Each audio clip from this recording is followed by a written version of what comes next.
Good morning, friends.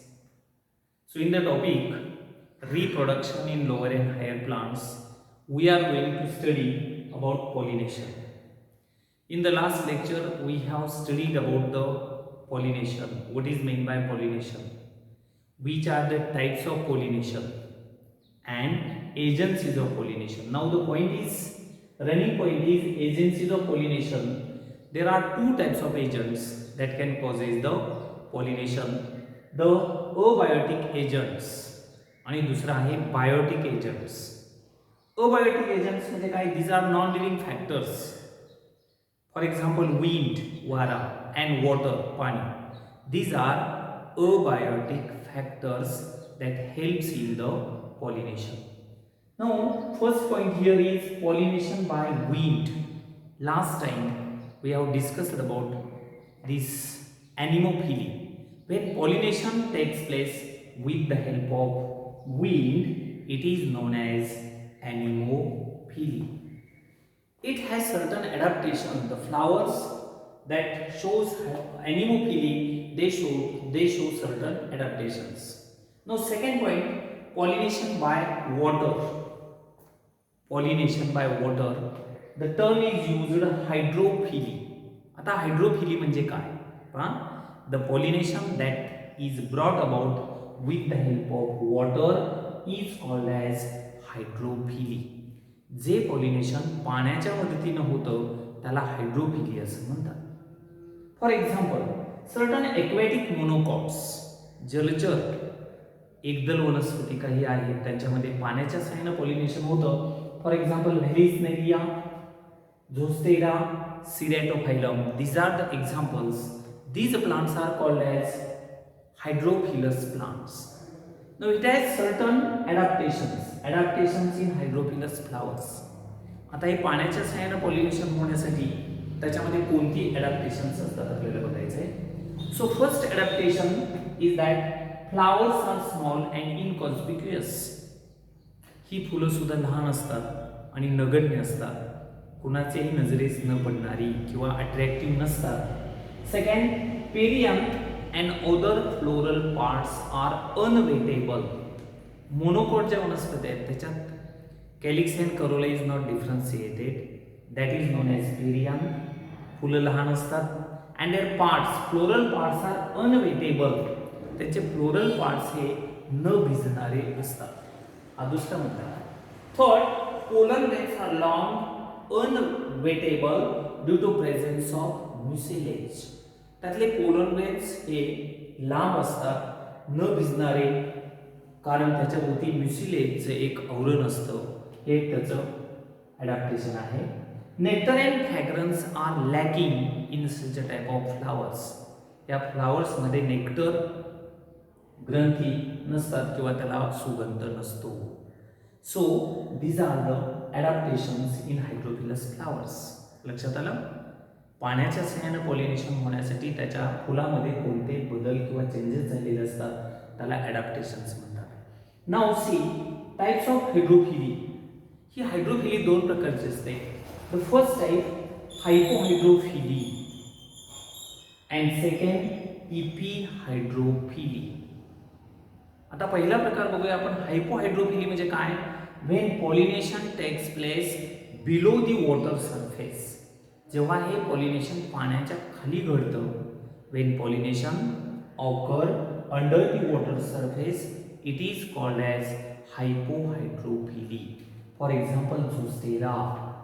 Here pollen grains are heavier than water, so they floats below the water surface and they are caught by the female flowers. That is hypohydrophily. Second type epihaydrophily. For example, व्हेलिस्नेरिया.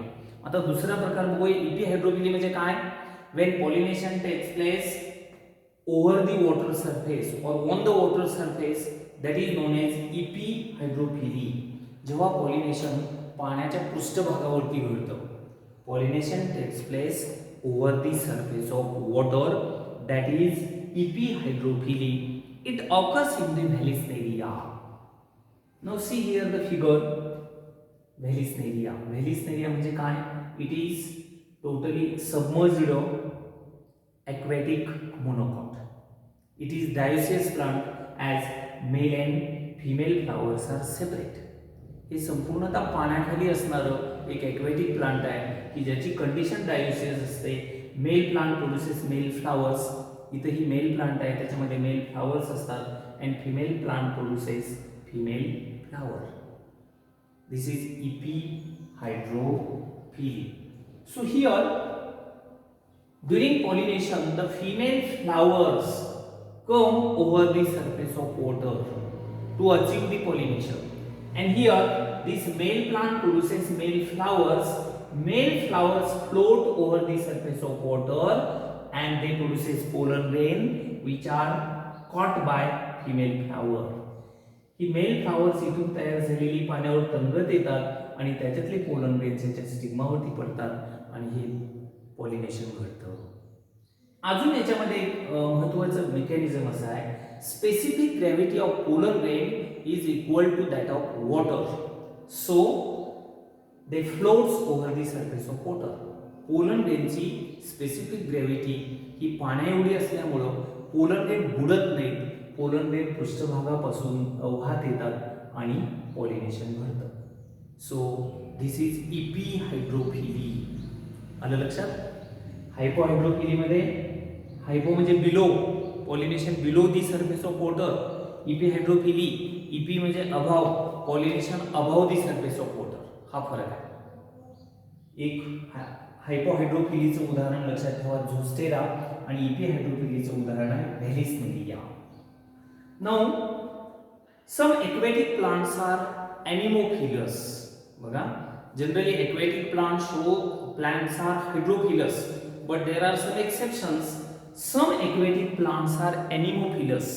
काही पाण्यात असणाऱ्या वनस्पतींचं pollination सुद्धा वाऱ्याच्या सहाय्याने होतं. For example Potamogeton and Halorrhagis. These are the two examples.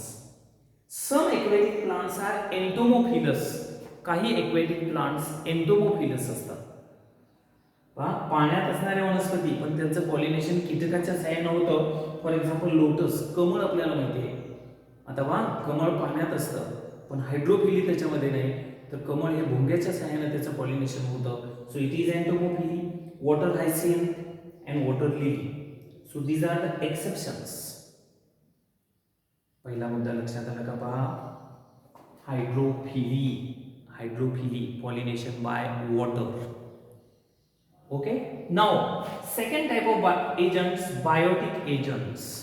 जैविक घटकाच्या सहाय्याने होणारं pollination. So these are the living agents, generally insects, birds, snail, as well as bats, etc. These are type of living agents involved in the pollination. Now here पहिला first type here in biotic agent, pollination by insects. कीटकाच्या सहाय्याने pollination, त्याला काय म्हणतात? Entomophily. When pollination takes place with the help of insect it is called as entomophily. कीटकाच्या सहाय्याने होणारं जे पॉलिनेशन आहे त्याला एंटोमोफिली असं म्हणतात. For example rose, jasmine, and Cestrum. These are some examples. Okay, now adaptations in entomophilous flowers. आता हे कीटकाच्या सहाय्याने जे पॉलिनेशन होतं त्याच्यामध्ये काही ॲडॅप्टेशन्स असतात. First, flowers are large, showy and brightly coloured. ही फुलं लार्ज असतात, शोवी म्हणजे अट्रॅक्टिव्ह असतात, अँड ब्राईटली कलर्ड. आपण आता गुलाबाचं फुल, गुलाब सगळ्यांना आवडतो, अट्रॅक्टिव्ह आहे. जस्मिन सुवासिक आहे किंवा अट्रॅक्टिव्ह आहे, त्याच्याकडे कीटक आकर्षित होतात. So this is the first adaptation. Second, sweet odour. त्याला एक सुवास असतो, या फुलांना गंध असतो, गंधामुळं हे कीटक तिकडे आकर्षित होतात. And nectar glands. Nectar Gland म्हणजे आपल्याला एक विशिष्ट ग्रंथी की ज्याच्यामध्ये असं स्वीट लिक्विड तयार होतं, ते गोळा करण्यासाठी कीटक जातात आणि पॉलिनेशन घडवून आणतात. Third, stigma is rough due to presence of hair. Stigma rough असते, त्याच्यावरती हेअर लाईक प्रोजेक्शन्स असतं. और स्टिकी, चिकट due to presence of mucilaginous secretion. याच्यामुळे कीटक जेव्हा जातात तेव्हा त्याच्यातले पोलन ग्रेन्स त्या स्टिग्मावरती जाऊन पडतात किंवा चिकटतात. हे एक त्याचं ॲडॅप्टेशन आहे. Then pollen grains are spiny. Spiny pollen grain is one of the adaptation.